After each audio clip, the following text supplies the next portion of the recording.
오늘은 레위기로 관통하는 구약성경, 우리 같이 한번 읽어볼까요? 시작. 레위기로 관통하는 구약성경. 예, 왜 하필 레위기일까? 여러분, 구약성경 중에 여러분들이 제일 마음에 진짜 안 와닿는 성경이 있을 거예요. 그 중에 하나를 뽑으라면 바로 레위기일 것입니다. 왜 그러냐면 레위기는 뭐 소 잡고 무슨 뭐 양 잡고 무슨 피 있고 이거 뭐 이런 여러 가지 제사법 나오고 뭐 먹지 말아라, 뭐는 먹어라, 뭐는 해라, 뭐는 하지 말라 이런 것들 나오잖아요. 나오는데 우리가 레위기를 중요하게 생각하지 않는 것은 우리는 지금 신약 시대다. 레위기에 나오는 제사법이라든지 이런 거는 구약 시대에 해당하는 거다. 그렇기 때문에 우리와 상관없다, 나와 상관없다. 그렇기 때문에 레위기는 그냥 슬쩍 한번 읽어보고 넘어가자. 거의 이런 생각을 갖고 있기 때문에 별로 중요하게 생각하지 않고 재미도 없습니다. 그런데 여러분, 구약 전체를 알려면 레위기를 알아야 돼요. 레위기를 모르면 구약이 관통이 안 돼요. 제가 그 부분에 대해서 이제 말씀을 드릴게요. 왜 레위기인지. 성경을 읽고 성경 말씀은 성경을 공부를 합니다. 그럼 왜 이렇게 성경을 공부를 할까요? 왜 성경을 공부할까요? 단순히 지식적으로 우리가 성경을 공부하면 거기서 끝나요. 한국교회 문제가 성경 공부가 없었나요? 제자훈련이 없었나요? 제자훈련 20년, 30년 동안 그렇게 많이 했잖아. 1과, 2과, 3과, 그 다음에 떴어. 그 다음 단계 1과, 2과, 3과. 뭐, 나 순장 됐다. 나 뭐 목자장 됐다. 그래서 했는데, 왜 한국교회가 안 바뀌고, 오히려 한국교회가, 불신자들에게, 세상에게 이렇게, 더 손가락질 당하고, 맛을 잃은 소금처럼, 이렇게 밟힐 뿐이라. 왜 그렇게 됐죠? 지식이 없어서가 아니에요. 하나님을, 첫 번째, 하나님을 경외함이 없어요. 성경 말씀을 우리가 배우는 것이 하나님을 경외하려고 배우는 거예요. 여러분, 하나님을 경외함이 없기 때문에 경배가 없어요. 예배 드려주는 거지, 예배 보는 거지, 예배하는 게 아니에요. 경배하는 게 아니에요. 예배 드려주는 거지. 왜? 경외함이 없어요. 하나님에 대한 경외함이 없어요. 그러니까 자라나는 청소년들, 사춘기 되면 교회 떠나요. 왜냐면 하나님이 두렵지 않아요. 여러분, 교회에서 입김 세신 분들, 왜 그렇죠? 하나님 두려워할 줄 몰라요. 여러분, 저희 시골에 저희 어머니가 이제 권사님이신데, 교회들 이런 거 얘기 들어보면 진짜 과간도 아니에요. 장로님들이 목사님 미워해서 목사님 쫓아내고, 뭐 과간도 아니에요. 여러분, 왜 그런 짓거리들이 나오냐면 하나님 경외할 줄 몰라서 그래요. 여러분, 제가 진짜 분명히 말씀드리는데 반드시 그런 분들 하나님 손대십니다. 그러니까 여러분들 교회 목사님 부족하죠. 아니, 저도 부족하죠. 저도 사람인데 부족하죠. 때로는 눈치도 없고 남자라서. 근데 여러분, 목회자는 하나님이 손대. 그러니까 목회자가 잘못하면 주님이 처리하실 거예요. 그러니까 목회자를 위해서 기도하셔요. 목회자가 회개할 수 있도록.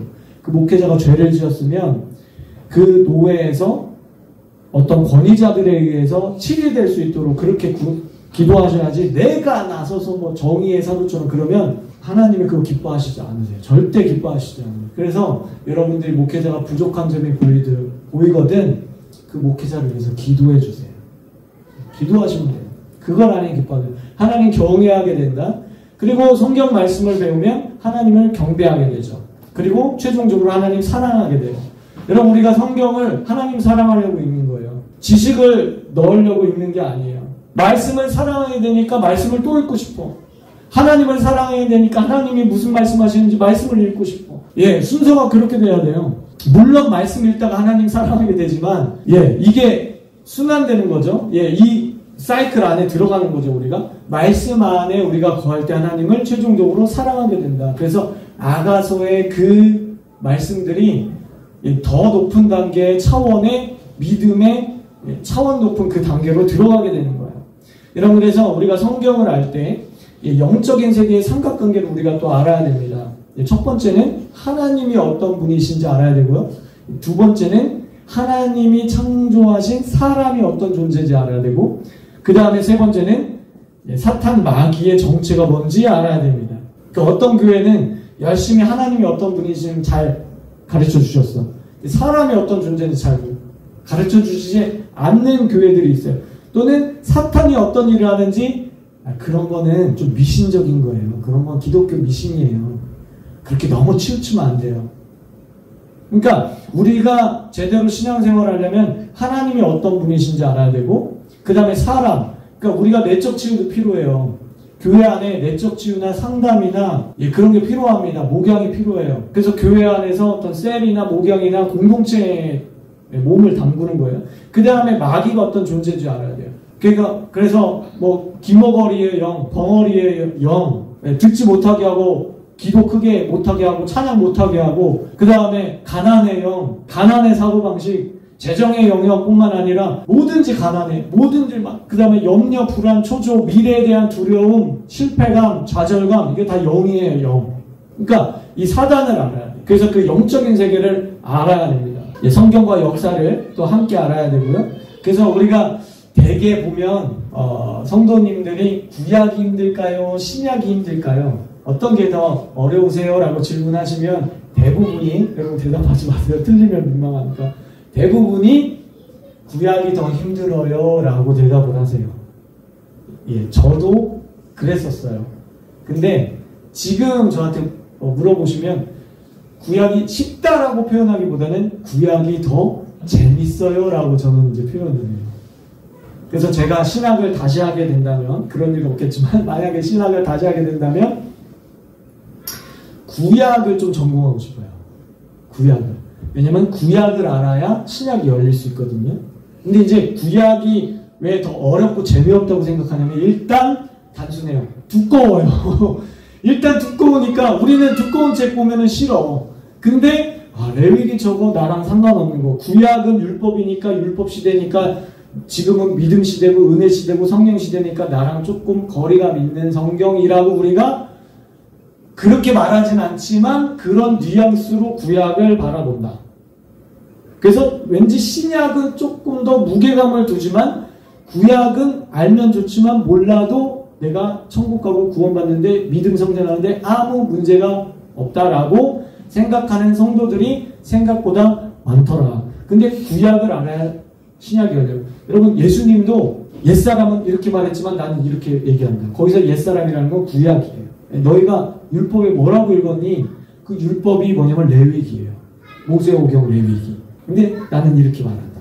율법에서 이렇게 말했지. 또는 나는 이렇게 말한다. 이렇게. 그래서 예수님도 항상 이 율법, 그러니까 구약을 가지고서 예수님이 가르치셨다. 그리고 구약이 여러분들 더 이제 우리가 깊이 들어가면, 이제 신학자들 깊이 들어가면 사실은 구약이 더 쉬워요. 왜냐하면 구약은 역사책이기 때문에 그냥 술술술 읽히는데, 신약은 교리서예요. 신학서예요.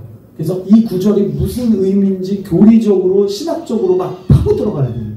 사실은 우리가 구약이 두꺼워서 그렇지 구약이 훨씬 더 여러분들이 술술 읽으면 훨씬 더 잘 읽혀져요. 그래서 우리가 구약 첫 번째 시간인데, 그래서 성경을 통해서 우리가 길이요 진리요 생명 되신 주님을 만나는 거예요. 그분과의 사랑에 빠지게 되는 거예요. 단순히 지식적으로 그분을 아는 게 아니에요. 우리가 그 지식을 가지고 하나님 믿는다고 안 해요. 물론 그 지식이 있어야 하나님을 더 잘 믿을 수 있지만, 그 지식이 하는 역할은 바로 하나님을 경외하고 경배하고 최종적으로 사랑하게 하려고 믿는 거예요. 공부하는 거예요. 성경 공부하는 거예요. 예, 그 마음을 가지고 여러분 성경 공부에 참여하시기 바랍니다. 자, 그래서 우리가 하나님을 어떻게 사랑할 것인가, 사람을 어떻게 사랑할 것인가, 원수 마귀의 괴계를 어떻게 물리칠 것인가에 대한 그 성경에서 그 답을 찾아야 합니다. 그래서 성경을 잘 읽으면 길의 단계에 여러분들이 들어서게 돼요. 우리는 순례자죠. 우리는 믿음의 길을 가는 자들입니다. 그래서 우리가 초신자 때는 이게 구원의 길이구나, 이게 맞구나, 이 방향이 맞구나라는 확신을 가지고 그 길의 단계를 걸어가게 되고, 그 다음에 그 길의 단계를 계속해서 장성한 불면까지 우리가 계속해서 전진해 나가면 진리의 단계에 이르게 됩니다. 사단이 우리에게 거짓말하는 것들 있죠. TV 통해서 드라마, 영화, 예술, 강연, 책 이런 거를 통해서 우리에게 거짓 정보를 던져줘요. 또는 진리와 거짓을 섞어가면서 던져줘요. 아담과 하와에게 했던 것처럼. 그랬을 때 우리가 진리가 무엇인지 그 단계에 올라가면 이거는 진리고 이건 비진리라는 분별력이 와요. 그러니까 분별력은 어디서 오나? 성경을 알 때 와요. 그 다음에 그 진리의 단계에서 생명의 단계로 마지막 단계로 올라서요. 생명의 단계로 올라서면 봉사하는 것도 생명이 돼요. 전도하는 것도 생명이 돼요. 내가 헌금 드리는 것도 생명이 돼요. 내가 교회에서 성경 공부 가르치면 막 생명이 올라가요. 내가 찬양 인도를 하면 막 생명이 올라가요. 내가 막 반주를 하면 막 저 사람 하는 반주는 뭔가 달라.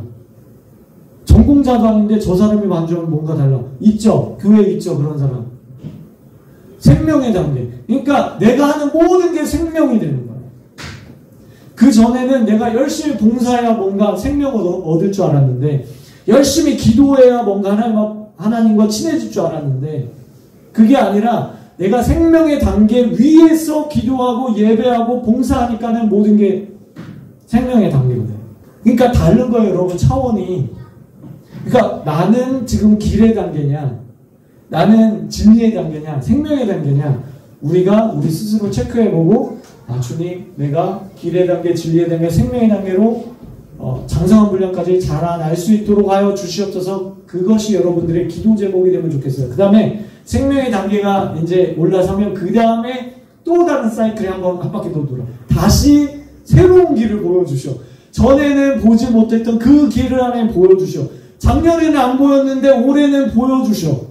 올해는 안 보였는데 10년 후에 내가 믿음이 이만큼 성장하니까 보여주셔. 그게 뭐냐면 이 사이클이 계속 도는 거예요. 한 바퀴 돌 때마다 더 높은 차원, 더 높은 차원, 더 높은 차원의 믿음의 단계에 올라서는 거예요. 그럴 때 저희 교회 레마의 말씀 시편 24편에 여호와의 산에 오를 자가 누구냐. 그 산에 계속해서 정상을 향해서 올라가는 거예요. 그래서 우리는 끊임없이 하나님의 말씀을 통독하고 읽고 배워야 돼요. 신명기 31장 10부터 12절에 보면 모세에게, 그 시내산 율법을 받은 모세에게 하나님께서 신신당부를 합니다. 신명기 신신당부. 매 7년 한 번 초막절에 온 백성들을 다 모여라. 다 모여가지고 이 율법을 낭독해라. 그 율법이 뭐냐? 모세오경이에요. 창세기, 출애굽기, 레위기, 민수기, 신명기인데 그 모세오경의 핵심이 레위기다 라고 하는 거예요.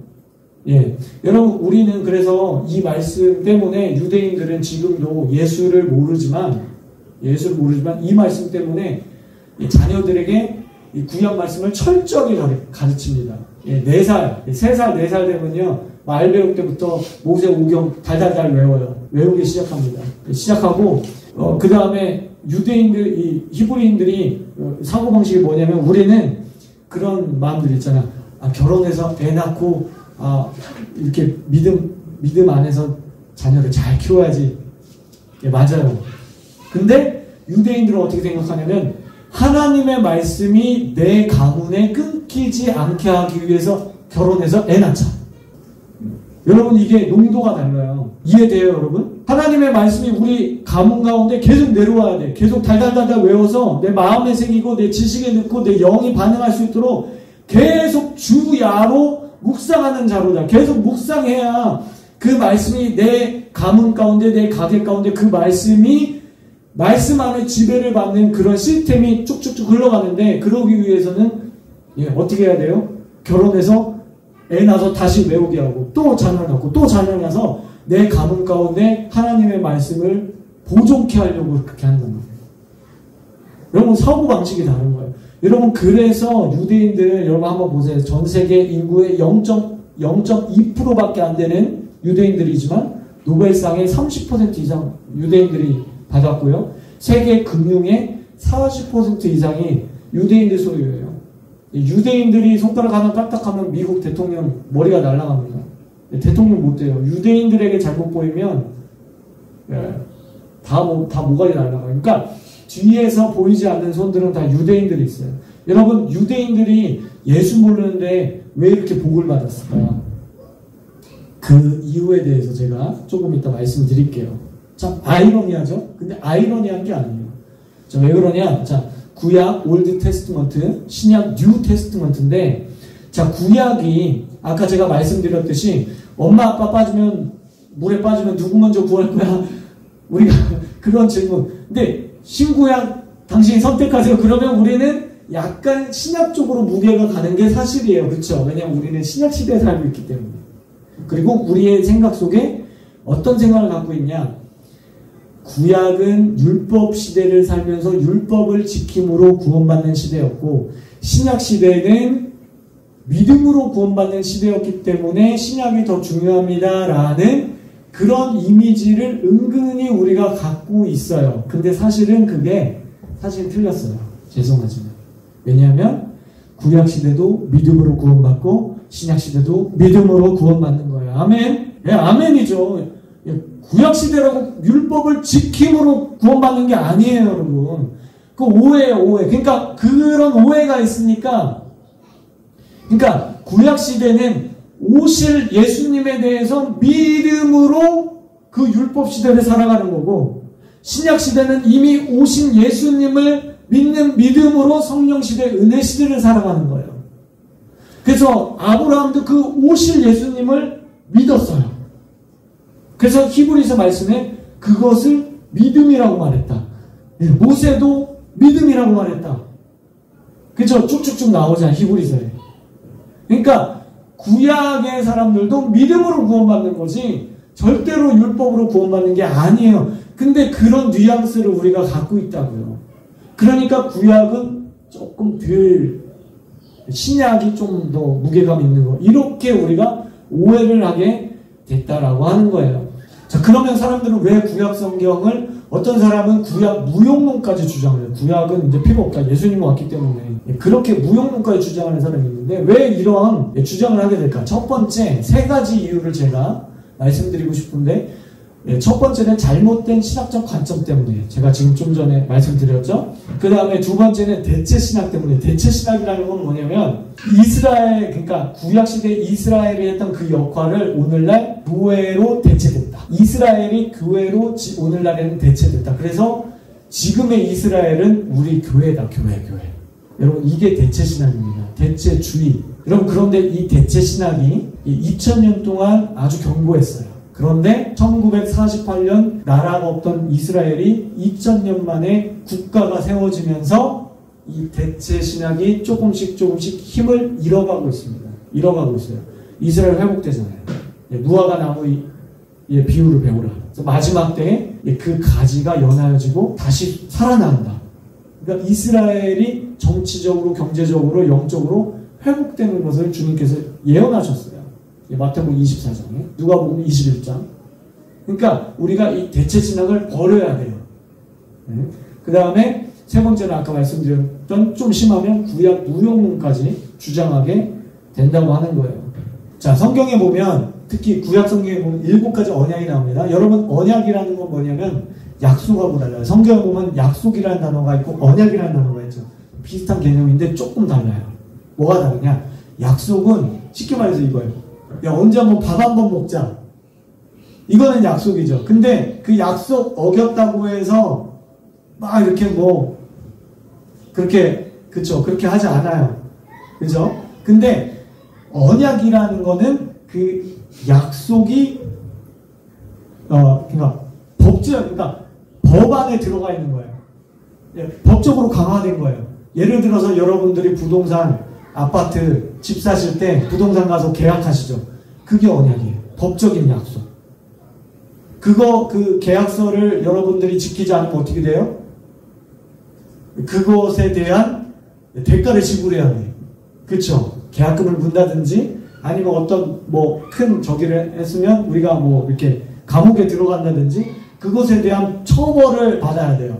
그게 언약이에요. 그럼 구약 성경에 약속과 언약의 차이점이 이렇습니다. 그래서 하나님이 아브라함하고는 약속을 처음에 약속하세요. 내가 그 땅을 주겠다. 약속. 근데 그 약속이 계속 점점점 강화되고 언약이 돼요. 그리고 나중에는 동물의 짐승의 그 재물을 잡아서 쪼개고 그 안에 들어가면서 언약을, 법적인 약속을 맺는 거예요. 네. 그래서 이스라엘 백성들도 마찬가지예요. 자, 후손 약속이 있죠. 이게 원지복음이라고 하면 창세기 3장 15절에 보면 내가 여자의 후손으로 너의 뱀의 마귀의 머리를 밟게 하겠다. 여자의 후손은 바로 예수님을 말씀하죠. 이것도 언약이에요. 그쵸? 약속이죠? 자, 그 다음에 두 번째는 무지개 언약이 있어요. 노아 할아버지에게 절대로 물로 심판하지 않을게. 동성애 생각하시면 안 됩니다. 여러분, 무지개 보면서. 예. 언약이고요. 그 다음에 삼복 언약이라는 게 있어요. 아브라함에게 주신 큰 민족을 이루게 하겠다. 이름을 창대케 하겠다. 복의 근원이 되겠다. 그래서 세 가지 언약을 줬다고 해서 삼복 언약이라고 합니다. 그리고 그 삼복 언약은 약속의 땅을 주면서 성취가 돼요. 표면적으로 성취가 되는 거예요. 자, 그 다음에 네 번째는 모세와 이스라엘 백성에게 주신 시내산 언약. 이게 바로 레위기예요. 레위기. 그리고 10개로 압축하면 뭐죠? 10계명이에요. 그러니까 10계명은 뭐다? 사랑이다.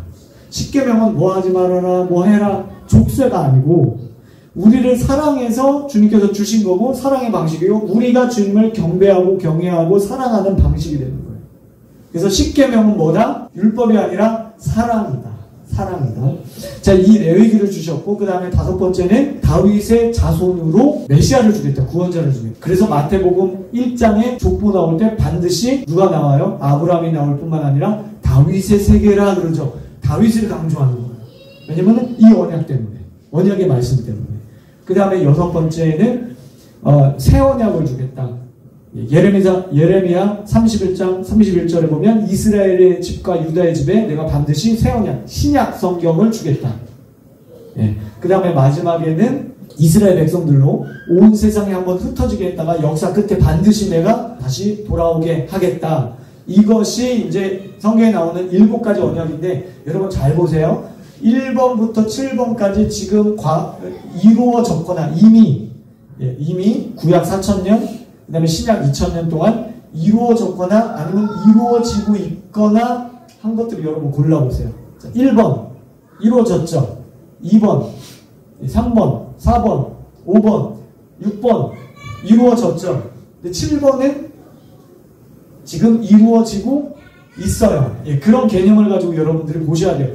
여러분 지금부터 이스라엘을 보실 때 어떤 매스컴이나 뉴스에 이스라엘 얘기가 나오면 여러분 이 관점으로 여러분도 보셔야 돼요. 그러니까 우리는 시야가, 우리 크리스찬들은 성경을 아는 자, 진리를 아는 자들은 관점이 달라야 돼. 세상 사람들 뉴스에 말하는 그 얘기 들으면 안 되고 성경적인 관점을 가지고 세상을 봐야 돼요.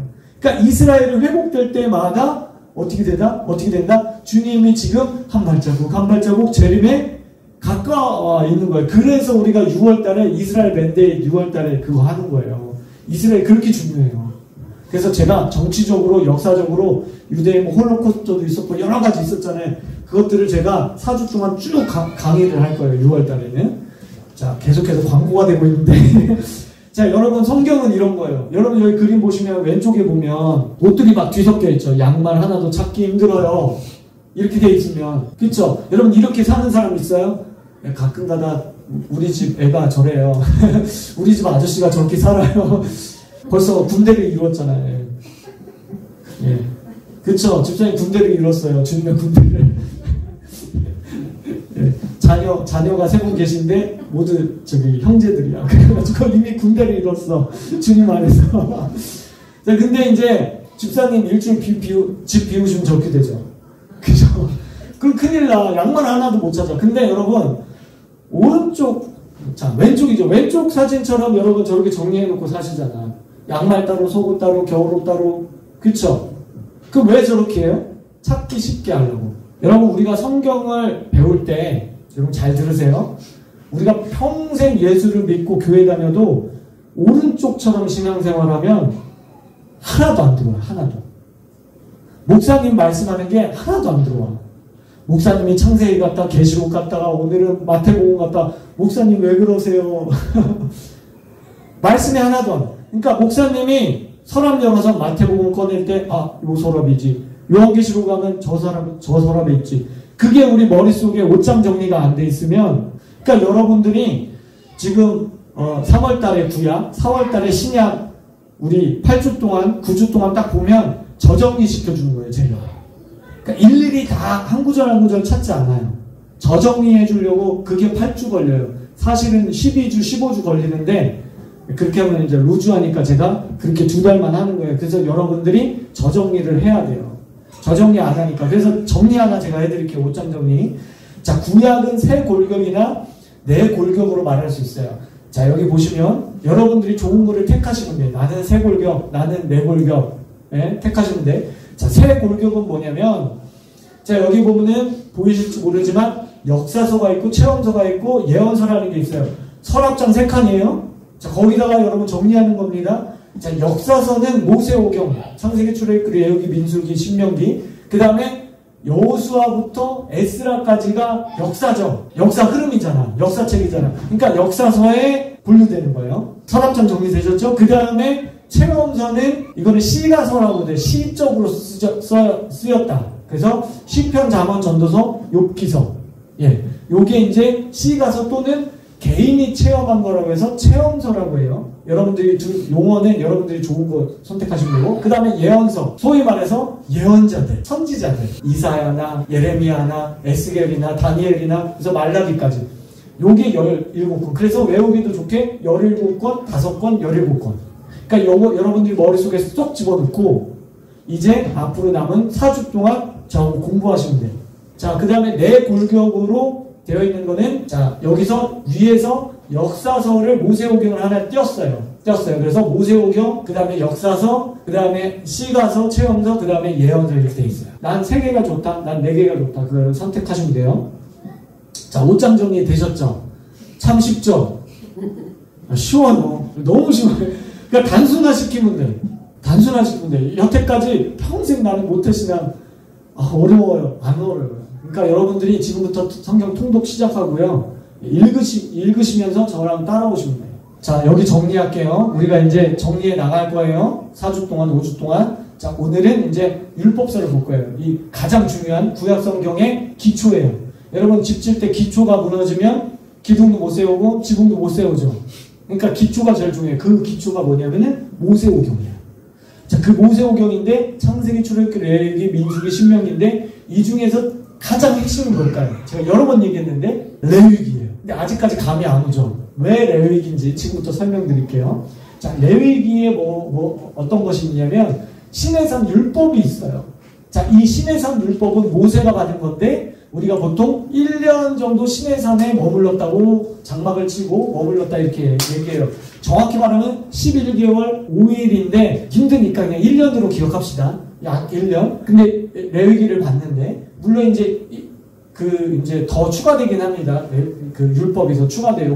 후대에 이제 이렇게 레위기를 받는데, 자, 레위기 안에 우리가 4가지로 옷장 정리를 할 수 있어요. 그게 뭐냐? 제사법, 도덕법, 민법, 그 다음에 음식법이 있어요. 여러분 이 넷 중에서 어떤 게 제일 중요할까요? 먹는 거 좋아하시는 분은 음식법. 근데 음식법이 아니라 제사법이 제일 중요하죠. 왜냐면 예수님의 그림자였고 모형이 있기 때문에. 여러분 양 잡고 소 잡고 하는 게 누구 모형이에요? 예수님. 근데 여러분 제사법은 오늘날 드려요? 안 드려요? 안 드려요. 왜 안 드려요? 모형이신 그분이 오셨잖아요. 자, 그래서 우리가 레위기는 우리에게 적용 안 된다 이렇게 이제 오해를 하는 경우가 있어요. 제사법 때문에. 근데 여러분 잘 들어보세요. 도덕법을 압축한 게 신명기예요. 그죠? 부모를 공경해라, 도둑질하지 말아라, 거짓 증거하지 말아라, 간음하지 말아라. 이게 레위기 율법을 축소해서 5개 만든 게 신명기 5가지, 5계명부터 10계명까지 6가지가. 그러니까 이 도덕법은 오늘날에도 지켜야 돼요? 안 지켜도 돼요? 지켜야 돼요. 예수님도 그 말 하셨어요. 너희가 여자를 보고 이성을 보고 음욕을 품으면 생각만 한 것도 그거 행동으로 죄짓는 거랑 똑같은 거예요. 너희가 손이 범죄면 손 잘라버려. 손 없이 천국 가는 거예요. 그 예수님은 이 율법보다 훨씬 더 죄송해요. 제가 청년들 말씀 이렇게 빡세게 마음까지도 생각까지도 죄지면 천국 못 간다. 율법의 1.1획도 여기서 말하는 율법은 구약성경이에요. 레위기. 율법의 1.1획도 없어지지 않는다. 다 이룬다. 그렇게 강하게 말씀하셨어요. 그러니까 예수님도 구약을 필요 없다 얘기하시네요. 그 다음에 민법은 뭐냐면 당시 우리 소가 옆집 소를 때려 죽였습니다. 뭐 이런 거 있잖아요. 근데 요즘은 소 키우는 사람 별로 없잖아요. 요즘은 자동차. 그 다음에 무슨 상해를 입힌다든지. 그러니까 민법은 오늘날에 맞게 조금씩 바뀌는 거예요. 근데 정신은 똑같아요. 그 민법의 정신, 내위기의 정신은 똑같아요. 자, 무슨 얘기냐, 여러분. 자, 이 얘기를 좀 시간이 지났지만 이 얘기는 하고 넘어가야 돼요. 왜냐면 종교개혁이 일어났죠. 카톨릭을 반대해서 종교개혁이 일어납니다. 그 종교개혁이 영국으로 넘어가면서 청교도라는 거를 만들어요. 그 청교도는 바로 쉽게 말하면 우리 개신교의 조상님들이야. 네, 그 개신교가 어떻게 또 핍박이 일어나니까 어디로 넘어가게 됐다고? 미국 신대륙을 찾아서 미국으로 와요. 왕이 다스리는 나라가 아니라 유럽은 다 여왕이 다스리고 왕이 다스리고 왕이 죄 죽이라 하면 죽여야 돼. 죄 살려라 하면 죄 있어도 살려야 돼. 왕이 다스리는 불완전한 국가가 아니라 법이 다스리는 평등한 국가를 우리가 자유민주주의라는 국가를 세우자. 그래서 최초로 세운 게 미국이라는 자유민주주의 법치 국가예요. 근데 그 법을 세울 때 어떤 텍스트가 있어야 될 거 아니에요. 어떤 것을 보고 법을 만들어야 될 거 아니에요. 그게 뭐냐? 청교도들이 갔기 때문에 뭐를 받겠어요? 성경을 보고 성경의 정신을 가지고 법을 만든 거예요. 그래서 레위기 율법을 보고 간음하면 죄구나. 일부 다처제 우리 개신교에서는 안 돼. 법으로 만들었어. 동성애하면 죄구나. 성경 보니까. 그래서 법으로 만들었어. 그러니까 여러분 우리 자유민주주의를 수호하는 것 자체가 사실 법치주의를 수호하는 것 자체가 사실은 개신교적인 거고 성경적인 거예요. 그래서 그렇게 그래서 민법은 우리에게 지금 적용돼서 그러니까 오늘날 대한민국도 법치주의 국가잖아요. 미국에서 법을 갖고 왔죠. 헌법 갖고 왔잖아요. 그죠? 우리가 알게 모르게 사실 개신교의 정신에 위에서 우리가 살고 있어요. 근데 요즘 좀 이상해져서 어떻게 해요? 간통죄 없애버리자. 동성애도 괜찮다. 여러분 이게 다 사단이 하는 거예요. 사단이. 어떤 목사님 그런 거 막 찬성하고 목사인데도 막 찬성하고. 여러분 사단이에요. 왜? 길과 진리의 단계까지 못 오니까 진리가 안 보이는 거예요. 생명이 안 흘러가잖아. 목사면 뭐해? 진리의 단계가 안 왔는데. 그러니까 민법. 그 다음에 음식법. 자, 그러면 여러분들이 궁금할 거예요. 목사님, 제사법은 폐해진 거 알겠어요.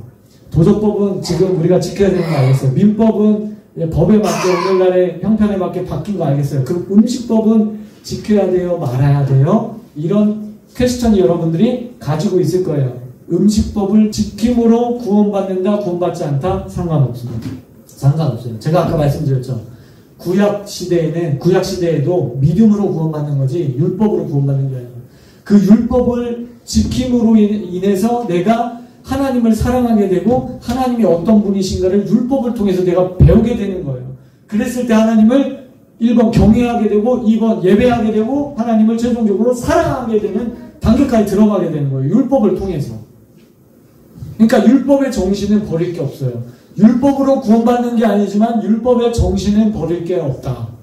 그러면 여러분 음식법은 뭐냐면 하나님이 우리를 사랑하셔서 음식법을 주신 거예요. 무슨 얘기냐? 우리가 자녀들한테 칼슘 먹어라, 비타민 챙겨 먹어라 잔소리 하잖아요. 근데 그 잔소리가 사랑이잖아요. 근데 듣는 자녀들은 그게 잔소리예요. 하나님도 우리에게 사랑의 잔소리를 하십니다. 이거 먹으면 부정해. 너 건강해져 먹지 마. 부정한 동물이야. 너희들 이거 먹을 수 있다.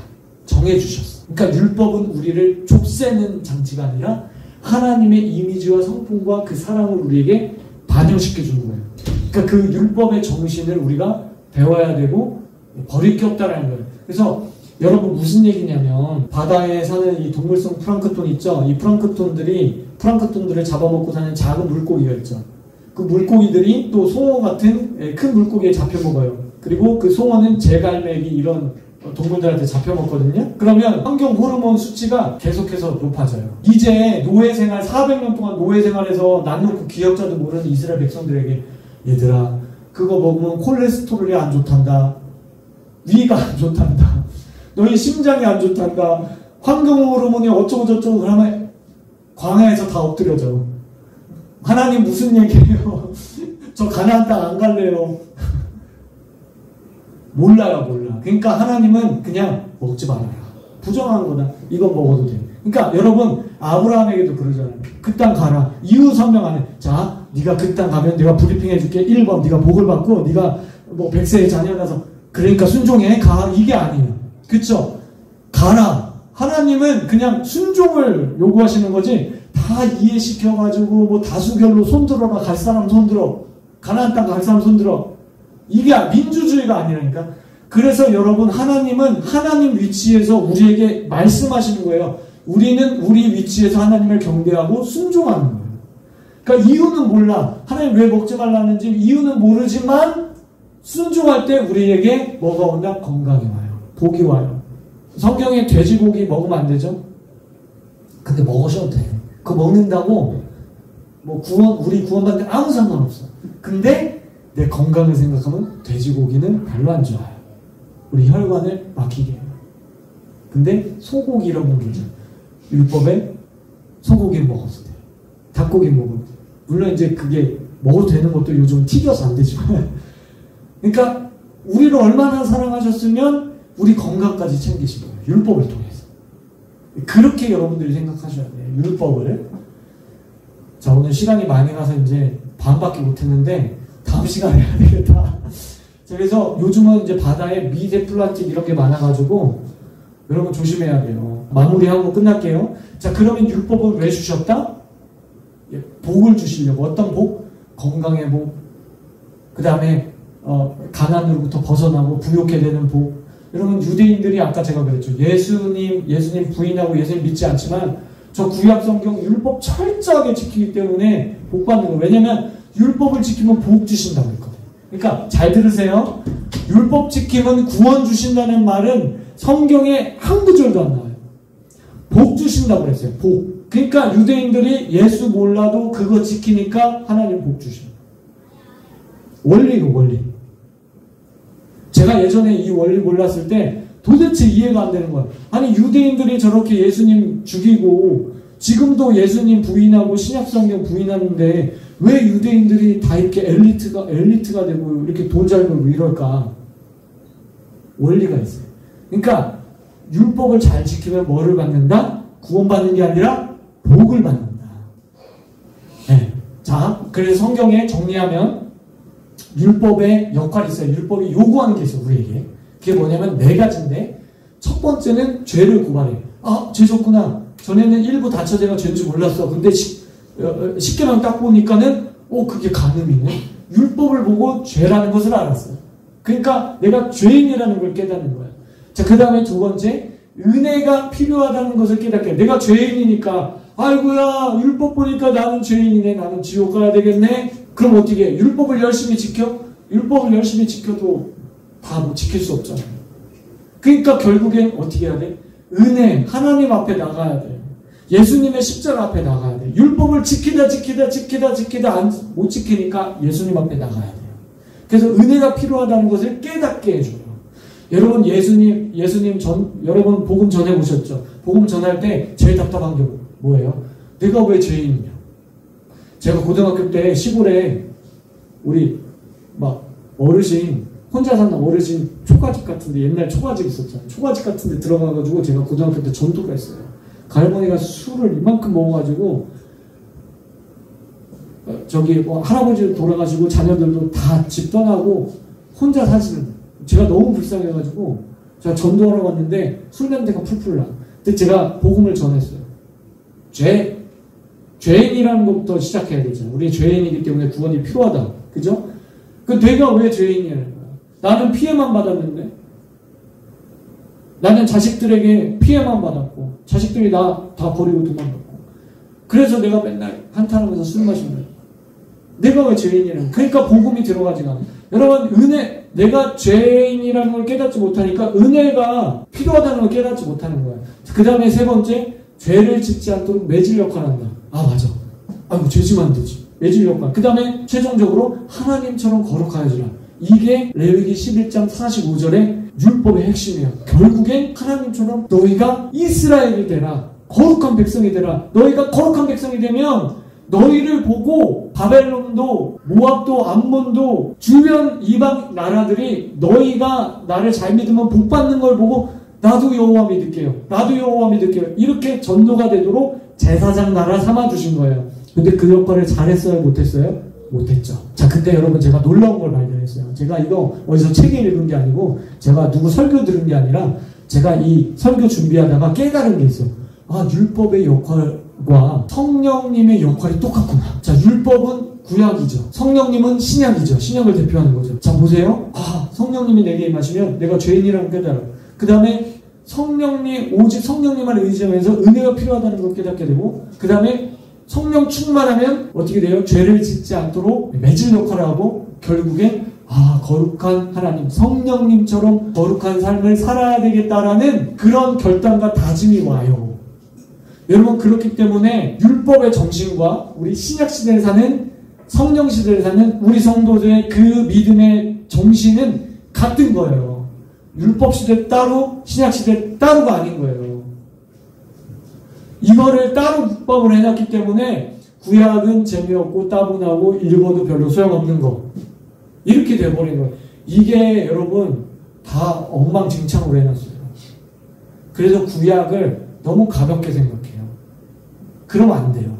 자, 보세요. 레위기 26장, 신명기 28장에 자, 레위기 율법에 노란색 글씨, 너희가 내 규례와 계명을 준행하면, 그러니까 레위기 율법을 잘 준행하면 어떻게 한다? 그 밑에 구절로 내려와서 노란색 글씨, 내가 오늘 내게 명하는 그 모든 명령을 지켜 행하면 어떻게 한다? 복 받는다. 모든 것에 복이 임한다. 성읍에서도 복을 받고, 들에서도 복을 받고, 나가도 복을 받고, 복. 한국 사람들 복에 미쳤잖아요. 그래서 오강에도 복.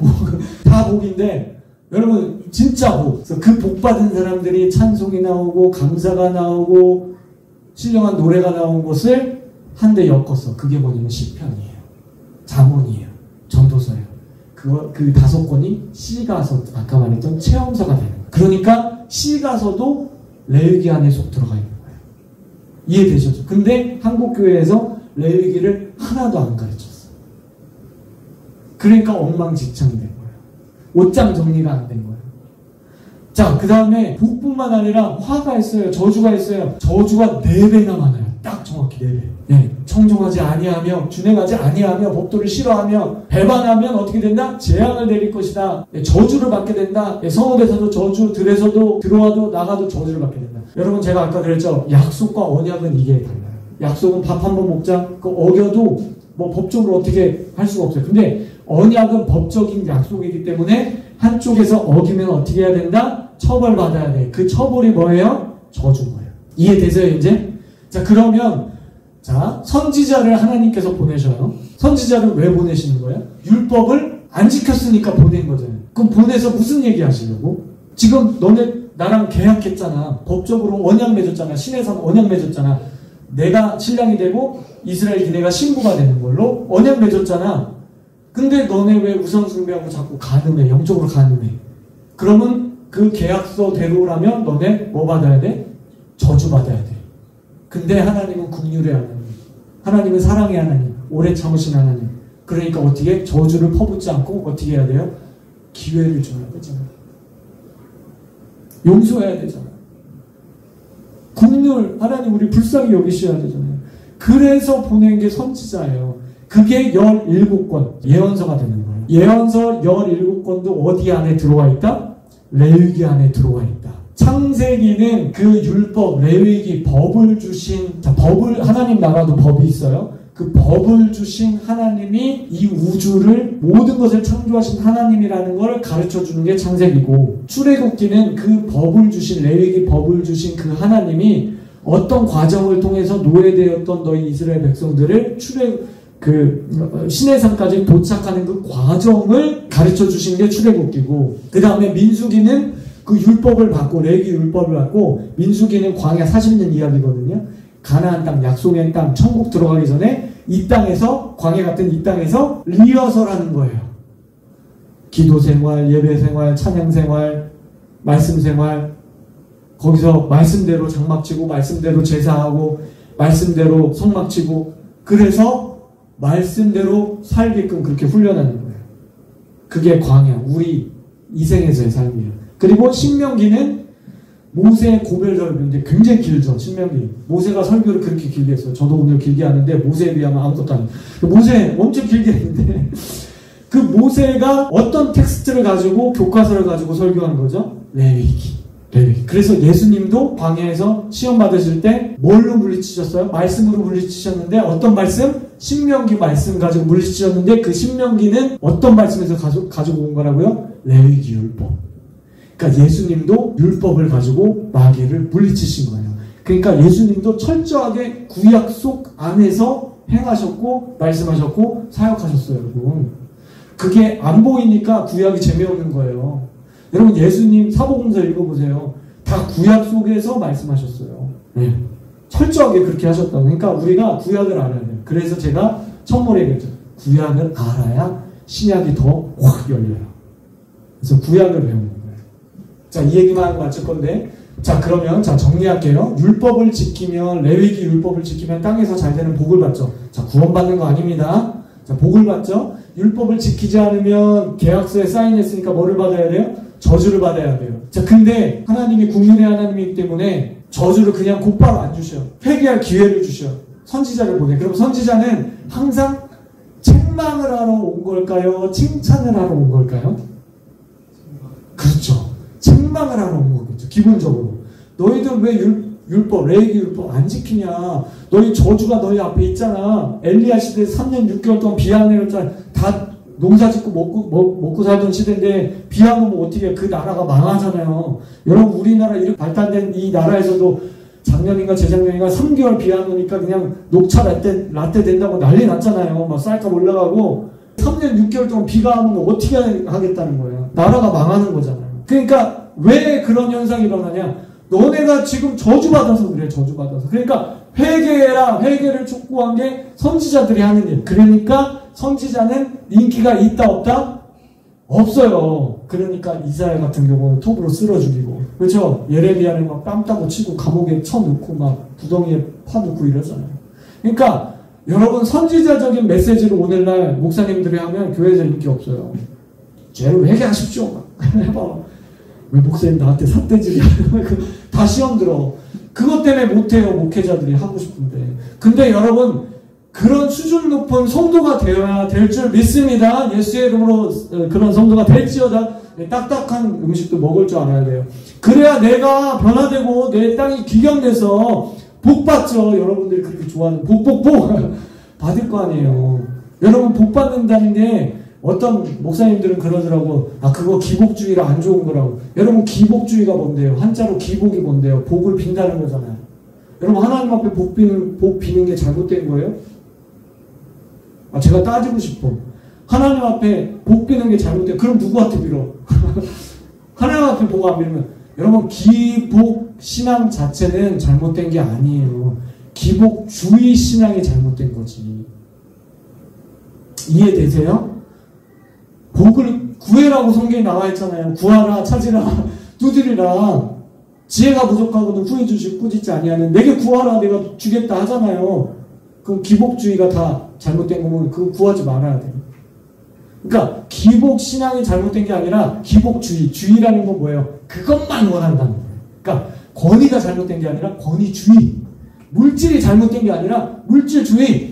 물질을 하나님 앞에 올려드리고 선교지에 보내면 얼마나 큰 일이 일어나요. 추수가 일어나잖아요. 그러니까 물질이 잘못된 거 아니에요. 여러분 돈 버는 게 잘못된 게 아니에요.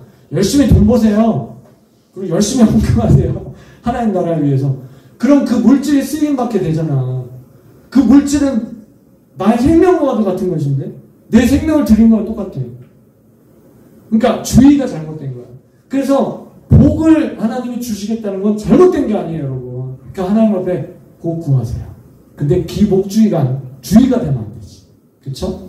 이제 정리를 할게요. 자, 복고 하가 되는데 예수님이 이런 말씀하세요. 자, 포도원 주인의 비유를 통해서 종을 계속 보냈는데 종을 계속해서 핍박하는 거예요. 그래서 내 아들을 보내면 알아먹겠지 하고 예수님 아들을 보냈어. 그게 뭐예요? 종은 누구예요? 구약 4,000년 동안 선지자 보내요. 선지자. 계속 핍박했어.